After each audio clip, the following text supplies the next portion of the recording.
إن الحمد لله نحمده ونستعينه ونؤمن به ونتوكل عليه ونعوذ بالله من شرور أنفسنا ومن سيئات أعمالنا من يهده الله فلا مضل له ومن يضلل فلا هادي له وأشهد أن لا إله إلا الله وحده لا شريك له وأشهد أن محمدا عبده ورسوله أرسله بالهدى ودين الحق ليظهره على الدين كله ولو كره المشركون اللهم صل على محمد وعلى آل محمد كما صليت على إبراهيم وعلى آل إبراهيم إنك حميد مجيد اللهم بارك على محمد وعلى آل محمد كما باركت على إبراهيم وعلى آل إبراهيم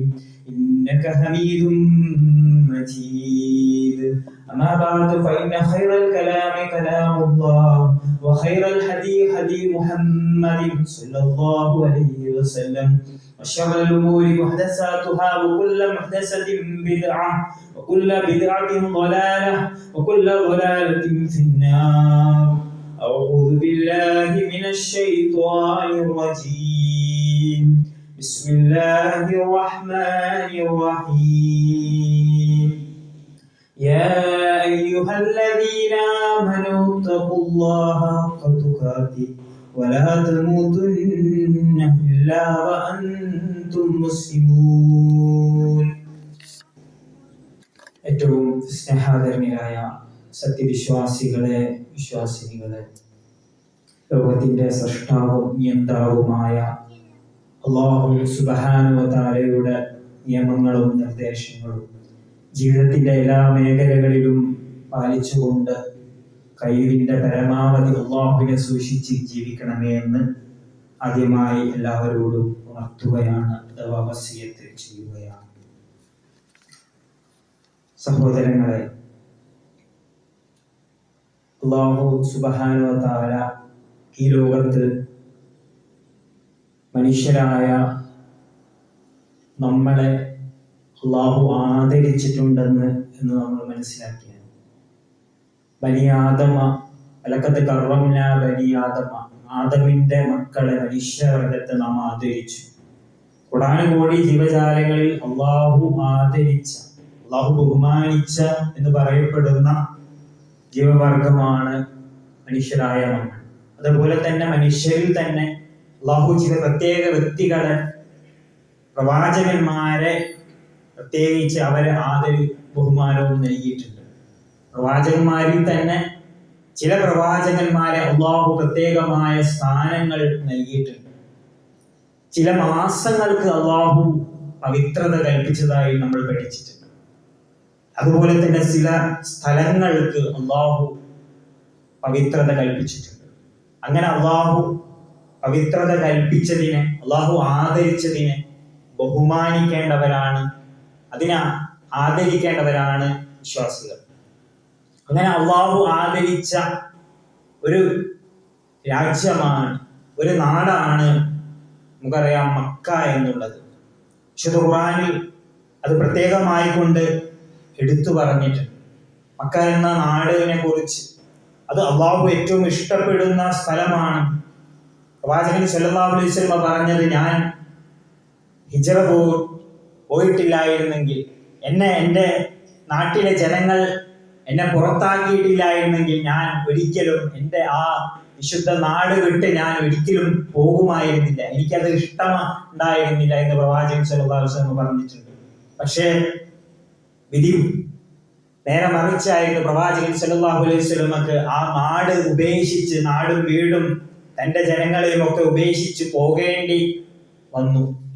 എന്നാൽ അല്ലാഹു സുബ്ഹാനഹു വ തആല എന്നും ആദരിച്ച വിശുദ്ധമായ ആ നാടാണ് മക്ക എന്ന് പറയുന്നത്. വിശുദ്ധ ഖുർആനിൽ അല്ലാഹു സുബ്ഹാനഹു വ തആല പറയുന്നത് നോക്കൂ നിങ്ങൾ, ഇന്നമാ ഉമിർതു അൻ അഅബുദ റബ്ബ ഹാദിഹിൽ ബലദത്തി അല്ലദീ ഹറമഹാ വലഹു കുല്ലു ഷൈഇൻ വ ഉമിർതു അൻ അകൂന മിനൽ മുസ്ലിമീൻ. അല്ലാഹു സുബ്ഹാനഹു വ തആല ഖുർആനിലൂടെ പറയുകയാണ്, ഈ രാജ്യം, ഈ നാട് പവിത്രമാക്കിയിട്ടുള്ളവനായ അതിന്റെ റബ്ബിനെ ആരാധിക്കുവാൻ മാത്രമാണ് എന്നോട് കൽപ്പിക്കപ്പെട്ടിട്ടുള്ളത്. ഈ നാട് പവിത്രമാക്കപ്പെട്ടിട്ടുള്ള നാട് എന്നുകൊണ്ട് ഉദ്ദേശിക്കുന്നത് മക്കയാണ് എന്ന് നമുക്കറിയാം.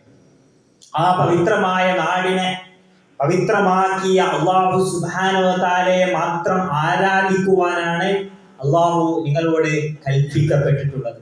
നോക്കൂ, നിങ്ങൾ അള്ളാഹുവിനെ മാത്രം ആരാധിക്കുക എന്നുള്ള തൗഹീദിൽ, ഇസ്ലാമിന്റെ പരമപ്രധാനമായ തൗഹീദിനെ ചേർത്തുകൊണ്ടാണ് ആ വിശുദ്ധമായ നാടിനെ അള്ളാഹു ബന്ധപ്പെടുത്തിക്കൊണ്ട് പറയുന്നത്.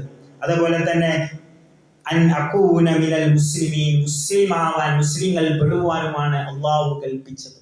അപ്പോൾ ആ ഒരു വിശുദ്ധ നാടിനെ അള്ളാഹു സുബ്ഹാനഹു വ തആല വേറെയും സ്ഥലങ്ങളിൽ എടുത്തു പറഞ്ഞു. അള്ളാഹു പല കാര്യങ്ങളെ കൊണ്ടും പല ദൃഷ്ടാന്തങ്ങളെ കൊണ്ടും ഈ പ്രപഞ്ചത്തിലെ പല കാര്യങ്ങൾ, സൂര്യനെ കൊണ്ടും ചന്ദ്രനെ കൊണ്ടും ഒക്കെ അള്ളാഹു സത്യം ചെയ്തു പറയുന്നുണ്ട്. ഒരു കാര്യത്തെ കൃത്യമായ രീതിയിൽ അതിന്റെ പ്രാധാന്യം ബോധ്യപ്പെടുത്തുവാൻ വേണ്ടി അള്ളാഹു സുബ്ഹാനഹു വ തആല വ്യക്തമായ രീതിയിൽ സത്യം ചെയ്തു പറയുന്നു. ആ കൂട്ടത്തിൽ നമുക്കറിയാം, വിശുദ്ധമായ രാജ്യം ബലദിൽ അമീൻ, ഈ വിശുദ്ധമായ ഈ നിർഭയത്വമുള്ള നാട് തന്നെയാണ് സത്യമെന്ന് അല്ലാഹു സുബ്ഹാനഹു വ തആല പറയുന്നുണ്ട്.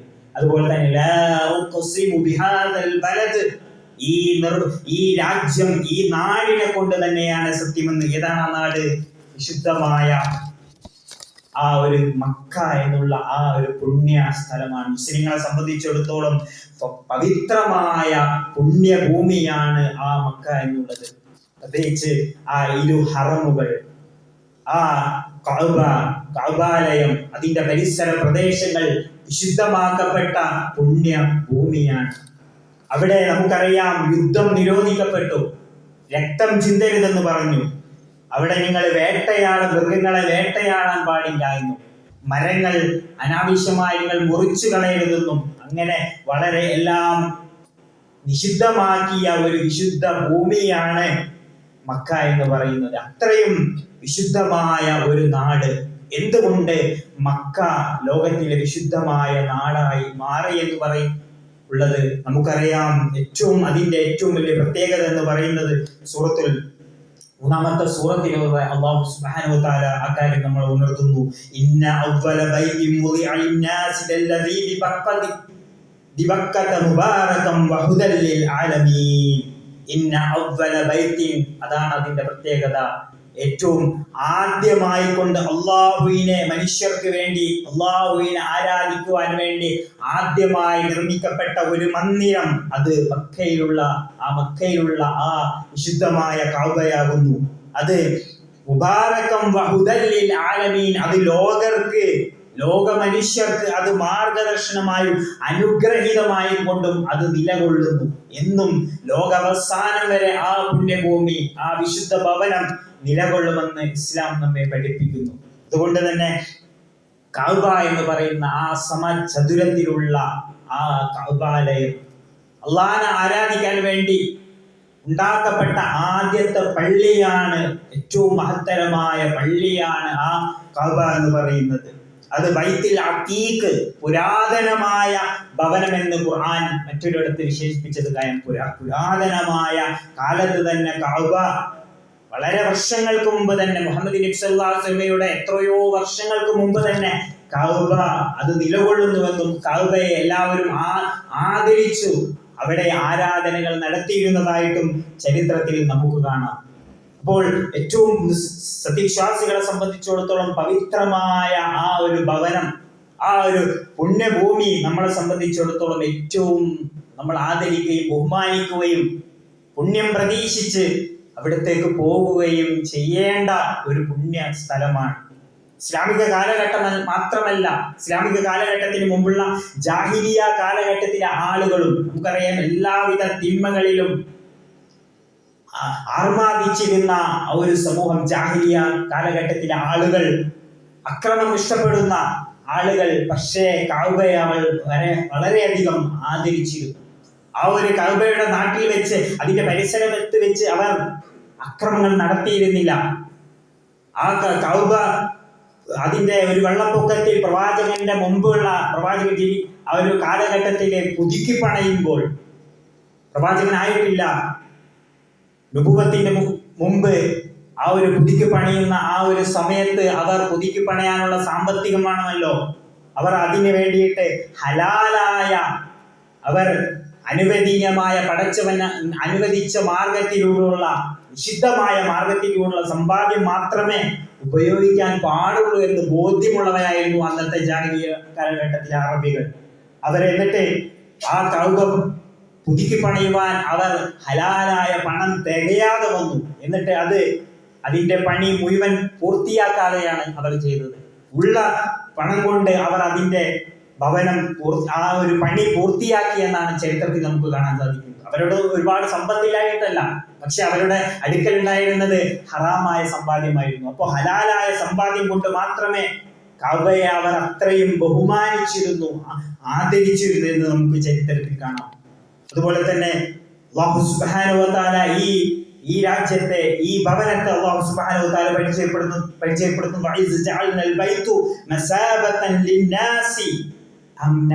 ആ വീടിനെ, ആ അള്ളാഹുവിനെ മാത്രം ആരാധിക്കുവാൻ വേണ്ടി നിർമ്മിക്കപ്പെട്ട ആ പുണ്യഭവനത്തെ അള്ളാഹു മനുഷ്യർക്ക് ഒരു സങ്കേതവും നിർഭയ സ്ഥാനവും ആക്കി വെച്ച സന്ദർഭം നിങ്ങൾ ഓർക്കുക എന്ന്. അള്ളാഹു അതൊരു നിർഭയത്വമുള്ള നാടാക്കി, നിർഭയത്വമുള്ള സമാധാനത്തിന്റെ, അമ്നിന്റെ കേന്ദ്രമാക്കിക്കൊണ്ട് കഅബയെ മാറ്റി. വമൻ ദഖലഹു കാന ആമിനൻ. അവിടെ ആര് പ്രവേശിക്കുന്നുവോ അവൻ നിർഭയനായിരിക്കുന്നതാണ്. ആ കഅബയിലേക്ക് പ്രവേശിക്കുന്നവൻ, അതിൽ ആരാധനകൾ ചെയ്യുന്നവന്റെ മനസ്സുകളെ അള്ളാഹു നിർഭയമുള്ളവനാക്കിയിരിക്കുന്നു. അതുകൊണ്ട് സഹോദരങ്ങളെ, നമ്മൾ അള്ളാഹു ആദരിച്ചതിനെ, അതിന് വ്യക്തമായ രീതിയിൽ പ്രാധാന്യത്തോടുകൂടി അതിനെ ആദരിക്കേണ്ടവരാണ് സത്യവിശ്വാസികൾ. ഈ ഒരു കഅബ നിർമ്മിച്ചത് ആരാണ് എന്നുള്ള ഒരു ചോദ്യമുണ്ട്. നമുക്കറിയാം, നമുക്ക് വിശുദ്ധ ഖുർആനിൽ പ്രവാചകൻ സല്ലല്ലാഹു അലൈഹി വസല്ലമയുടെ സുന്നത്തിലും ഒക്കെ പരിശോധിക്കുമ്പോൾ നമുക്ക് വ്യക്തമായി കാണുന്ന ഒരു ചിത്രമുണ്ട്. ഖുർആൻ അതിങ്ങനെ പറയുന്നു, വഇദ് യർഫഉ ഇബ്രാഹീമുൽ ഖവാഇദ മിനൽ ബൈതി വഇസ്മാഈലു റബ്ബനാ തഖബ്ബൽ മിന്നാ ഇന്നക അൻതസ് സമീഉൽ അലീം. ആരാണ് കഅബയെ നിർമ്മിച്ചത്?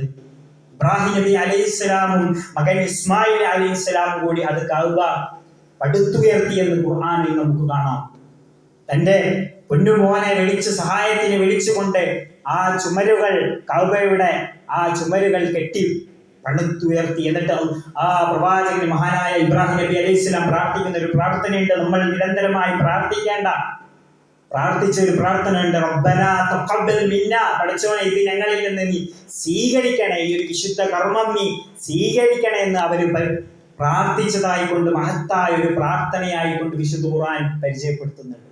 അപ്പോൾ ഇബ്രാഹിം നബി അലൈഹിസ്സലാം മകൻ ഇസ്മായിൽ അലൈഹിസ്സലാം കൂടി അത് നിർമ്മിച്ചു.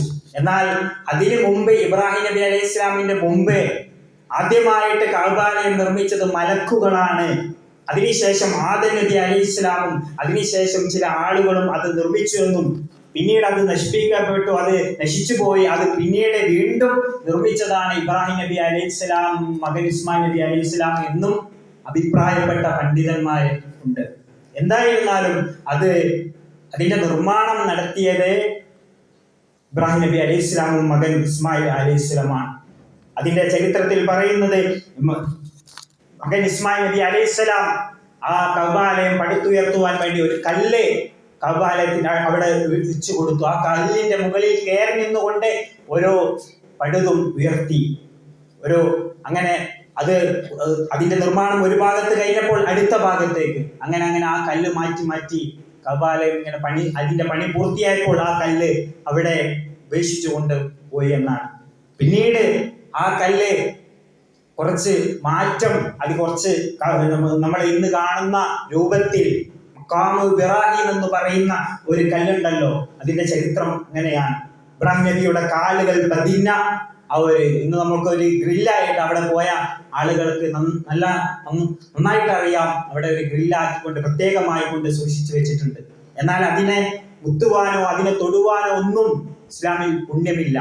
എന്നാൽ അവിടെ വെച്ച് അതിനെ മുൻനിർത്തിക്കൊണ്ട് നമസ്കരിക്കുക എന്നുള്ളത് ഇസ്ലാം പഠിപ്പിച്ച കാര്യമാണ്. ഇബ്രാഹിം അലൈഹിസ്സലാം നിന്ന് പ്രാർത്ഥിച്ച ഒരു സ്ഥാപനത്തെ നിങ്ങളും നമസ്കാര വേദിയായിക്കൊണ്ട് സ്വീകരിക്കുക എന്ന് സൂറത്തുൽ ബഖറയിലെ 125-ാമത്തെ ആയത്ത് പരിശോധിക്കുമ്പോൾ നമുക്ക് കാണാം. അതുകൊണ്ട് തന്നെ ആ ഒരു നമസ്കാരത്തിന് വളരെയധികം പുണ്യമുണ്ട്. അങ്ങനെ ആ മഹത്തായ അള്ളാഹുവിനെ മാത്രം ആരാധിക്കുന്ന ആ കഅബാലയം പടുത്തുയർത്തിയപ്പോൾ ഇബ്രാഹിം നബി അലൈഹിസ്സലാം അതിനുശേഷം ചെയ്തത് അള്ളാഹുവിന്റെ കൽപ്പനയാണ്. ഒരു കാര്യം നീ ലോകത്തോട് ജനങ്ങളോട് വിളംബരം ചെയ്യുവാൻ. എന്താണ് ആ കാര്യം? വഅസ്സിന ഫിന്നാസി ബിൽ ഹജ്ജി യഅതൂക റിജാലൻ വഅലാ കുല്ലി സ്വാമിരിൻ യഅതീന മിൻ കുല്ലി ഫജ്ജിൻ അമീഖ്. ജനങ്ങൾക്കിടയിൽ നീ ഇവിടെ തീർത്ഥാടനത്തിന് വേണ്ടി വിളംബരം ചെയ്യുക. നടന്നുകൊണ്ടും വിദൂരമായ മലമ്പാതകൾ താണ്ടിക്കൊണ്ടും ഒട്ടകങ്ങളുടെ പുറത്തും വാഹനങ്ങളുടെ പുറത്തും എല്ലാതെയും ഇവിടേക്ക് നിന്റെ അടുക്കലേക്ക് ആളുകൾ വന്നുകൊള്ളും. ഈ കഅബയിലേക്ക് വരുവാൻ വേണ്ടി നീ ആളുകളോട് വിളംബരം ചെയ്യുക. അന്ന് അള്ളാഹുവിന്റെ കൽപ്പന പ്രകാരം മഹാനായ അബുൽ അംബിയാ, ആദർശ പിതാവ് എന്നറിയപ്പെടുന്ന മഹാനായ ഇബ്രാഹിം നബി അലൈഹിസ്സലാം ലോകത്തോട് വിളംബരം ചെയ്തു. ലോകത്തിന്റെ വിവിധ ദിക്കുകളിൽ നിന്ന് വർണ്ണ വ്യത്യാസങ്ങൾക്ക് അതീതമായി കൊണ്ട് അള്ളാഹുവിന്റെ മാത്രം ആരാധിക്കുന്ന തൽബിയത്തിന്റെ മന്ത്രവുമായി കൊണ്ട് ഈ ഭവനത്തിലേക്ക് കടന്നു വരുവാൻ വേണ്ടി വിളംബരം ചെയ്തു. അന്ന് തുടങ്ങിയതാണ് ആ ഹജ്ജിന്റെ ചരിത്രം. നമുക്കറിയാം, ഇന്നും ലോകത്ത് അത് മുടങ്ങാതെ നടന്നുകൊണ്ടിരിക്കുന്ന ഒരു ചരിത്രമാണ് അത്. ആ ഒരു കഅബയിൽ നമസ്കാരത്തിന് വളരെയധികം പുണ്യമുണ്ടെന്ന് ഇസ്ലാം പഠിപ്പിക്കുന്നു. പ്രവാചകൻ സല്ലല്ലാഹു അലൈഹി വസല്ലം പറഞ്ഞു, സ്വലാത്തു മസ്ജിദി ഖൈറും മിൻ അൽഫി സ്വലാത്തിൻ മിൻ ഗൈരിഹി. എൻ്റെ പള്ളിയിൽ നമസ്കരിക്കുന്നത് 1000 വഖ്ത് നമസ്കാരത്തെക്കാൾ പ്രതിഫലമുണ്ടെന്ന്. എൻ്റെ പള്ളി എന്ന് പറയുമ്പോൾ മസ്ജിദ് നബവിയാണ് പ്രവാചകന്റെ പള്ളി എന്ന് നമുക്കറിയാം. മിനൽ മസ്ജിദി ഇല്ല ലാ മസ്ജിദൽ ഹറാം.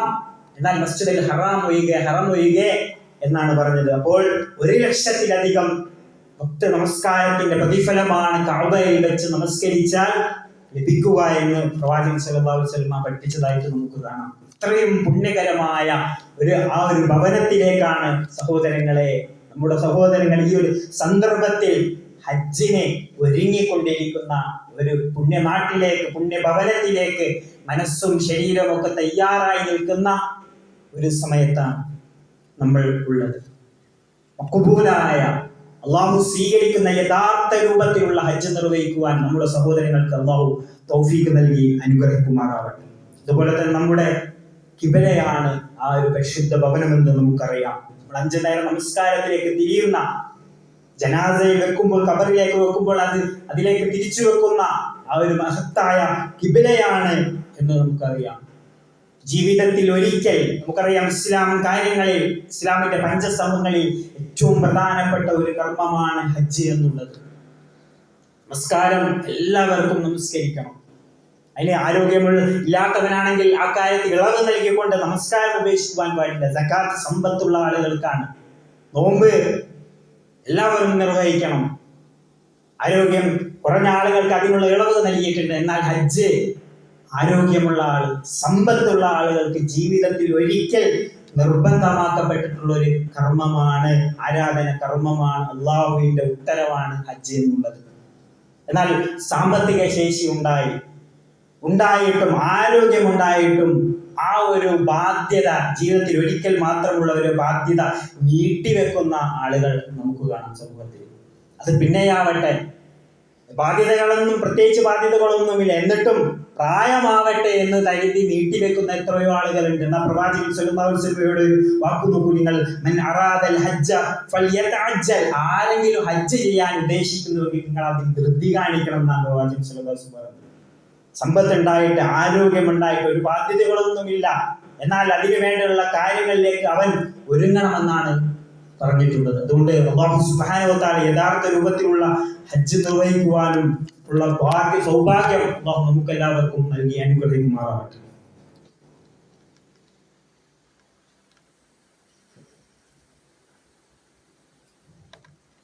അൽഹംദുലില്ലാഹി റബ്ബിൽ ആലമീൻ, വസ്സലാത്തു വസ്സലാമു അലാ റസൂലില്ലാഹി വഅലാ ആലിഹി വസ്വഹ്ബിഹി അജ്മഈൻ. അഊദു ബില്ലാഹി മിനശ് ശൈത്വാനിർ റജീം. ബിസ്മില്ലാഹിർ റഹ്മാനിർ റഹീം. يا أيها الذين آمنوا اتقوا الله حق تقاته ولا تموتن إلا وأنتم مسلمون. ഒരിക്കൽ കൂടി അല്ലാഹു സുബ്ഹാനഹു വ തആല സൂക്ഷിച്ച് ജീവിക്കണമേ എന്ന് എല്ലാവരോടും ഉണർത്തുകയാണ്. സഹോദരങ്ങളെ, ഒരു പ്രത്യേക കാര്യം പറയാനുള്ളത്, നമുക്കറിയാം വിശുദ്ധ ഖുർആൻ അത് പാരായണം ചെയ്യുകയും അത് പഠിക്കുകയും ചെയ്യുക എന്നുള്ളത് ഓരോരുത്തരുടെയും കടമയാണ് എന്ന് നമുക്കറിയാം. ഖുർആനിനെ അവഗണിച്ചുകൊണ്ട് ഒരു മുസ്ലിമിനെ മുന്നോട്ട് പോകാൻ സാധിക്കുകയില്ല.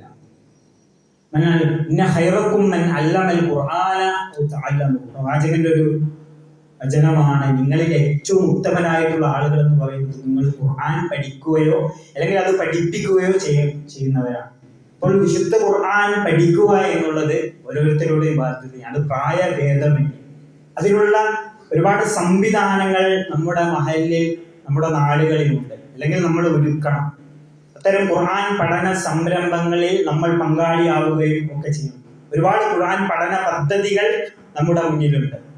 നമുക്കറിയാം, ഒരു വെളിച്ചം എന്നുള്ള ഒരു ഖുർആൻ പഠന പദ്ധതിയെ കുറിച്ച് കേൾക്കാത്ത വളരെ ചുരുക്കമായിരിക്കും. ഖുർആനിന്റെ അർത്ഥസഹിതം ആശയ സഹിതം വിശദീകരണ സഹിതം പഠിക്കാനുള്ള ഒരു സംരംഭമാണ് അത്. ഓരോരുത്തർക്കും വ്യക്തിപരമായി കൊണ്ട് സ്വന്തമായിട്ട് വായിച്ച് പഠിക്കാനും അത് എത്രത്തോളം പഠിച്ചിട്ടുണ്ട് എന്ന് നമ്മൾ സ്വയം വിലയിരുത്തുവാൻ വേണ്ടി കൃത്യമായ എക്സാം പരീക്ഷ ഒരു അടിസ്ഥാനമാക്കിയിട്ടുള്ള ഒരു പഠന പദ്ധതിയാണ് വെളിച്ചം എന്നുള്ളത്. അത് ആ ഒരു ഖുർആനിന്റെ പഠിതാക്കൾ അള്ളാഹുവിന്റെ ഏറ്റവും നല്ല അനുഗ്രഹം ലഭിക്കുന്ന, പ്രതിഫലം ലഭിക്കുന്ന ഏറ്റവും വലിയ മഹത്തായ കാര്യത്തിന്റെ ആ ഒരു കൃത്യമായ രീതിയിലുള്ള അതിന്റെ പഠിതാക്കളുടെ സംഗമങ്ങളും വളരെ വ്യവസ്ഥാപിതമായിട്ട് നടന്നു വരാറുണ്ട്. കാരണം വെളിച്ചം പഠിതാക്കളുടെ ഈ ഒരു പ്രാവശ്യത്തെ സംഗമം ഇൻഷാ അല്ലാഹ് ഈ ഒരു മെയ് 18 കാസർഗോഡ് വെച്ച് നടക്കുന്നുണ്ട്. അപ്പൊ അതിൽ നമ്മൾ ഒരു ദിവസത്തെ ഖുർആനിന്റെ ചർച്ചകളും അതിന്റെ ഇൽമിന്റെ സദസ്സുകളുമാണ് അവിടെ സംഘടിപ്പിക്കുന്നത്. അതിൽ നമ്മൾ കഴിയുന്ന ആളുകൾ പരമാവധി അതിൽ ഇത്തരം കാര്യങ്ങളിൽ പങ്കാളികളാണെന്ന് സാന്ദർഭികമായിട്ട് നിങ്ങളോട് പറയുകയാണ്. അതേപോലെ തന്നെ ഇത്തരം കാര്യങ്ങളിൽ നമ്മൾക്ക് ചെയ്യാവുന്ന ഏറ്റവും വലിയൊരു കാര്യമാണ് സാമ്പത്തികമായ ഒരു സപ്പോർട്ട് കൊടുക്കുക എന്നുള്ളത്. ഖുർആനിന്റെ പഠന സംരംഭമാണ്.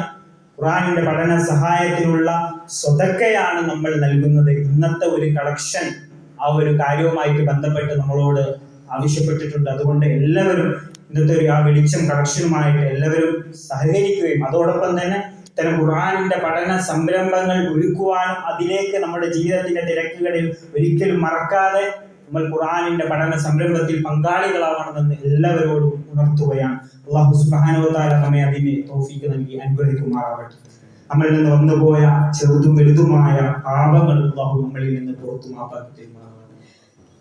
രോഗം കൊണ്ട് ബുദ്ധിമുട്ടുന്ന പ്രയാസപ്പെടുന്ന ഒരുപാട് ആളുകളുണ്ട്. അത് അല്ലാഹുവെ പൂർണ്ണമായ രീതിയിൽ നീ എല്ലാ രോഗവും ശിഫ നൽകി അനുഗ്രഹിക്കണം. അതാ അല്ലാഹുവെ ഞങ്ങളുടെ നാട്ടിൽ നീ സമാധാനവും നിർഭയത്വവും നീ നൽകി അനുഗ്രഹിക്കണേ. അതാ അല്ലാഹുവെ ഞങ്ങളുടെ സഹോദരങ്ങൾ ഹജ്ജിനായിട്ട് ഒരുങ്ങുന്ന ഉംറ ചെയ്യാൻ ഒരുങ്ങുന്ന ആഗ്രഹം വെച്ച് എല്ലാ സഹോദരങ്ങൾക്കും അല്ലാഹുവെ അവരുടെ ആഗ്രഹങ്ങൾ നീ പൂർത്തീകരിച്ചു കൊടുക്കണേ. അതാ കൃത്യമായ രീതിയിൽ നീ ഇഷ്ടപ്പെടുന്ന നിന്റെ പ്രവാചകൻ പഠിപ്പിച്ച രീതിയിലുള്ള ഹജ്ജ് നിർവഹിക്കാനുള്ള മഖ്ബൂലായ ഹജ്ജ് നിർവഹിക്കാനുള്ള തൗഫീഖ് എല്ലാ സഹോദരങ്ങൾക്കും നീ നൽകി അനുഗ്രഹിക്കണേ. അതാ അല്ലാഹുവെ ഞങ്ങളുടെ മക്കളെ ഈ ശരിയായ രീതി മാർഗത്തിൽ നീ നയിക്കണമേ. അതാ അല്ലാഹു അവരുടെ എല്ലാ ഇഹപര വിജയത്തിലും പരീക്ഷയിലും ഒക്കെ നീ കൃത്യമായ രീതിയിലുള്ള വിജയം നൽകി അനുഗ്രഹിക്കണമേ. അതാ ربنا آتنا في الدنيا حسنة وفي الآخرة حسنة وقنا عذاب النار. اللهم أجرنا من النار، اللهم أجرنا من النار، اللهم أجرنا من النار. ربنا آتنا في الدنيا حسنة وفي الآخرة حسنة وقنا عذاب النار. ربنا تقبل منا إنك أنت السميع العليم وتب علينا إنك أنت التواب الرحيم. آمين آمين برحمتك يا أرحم الراحمين.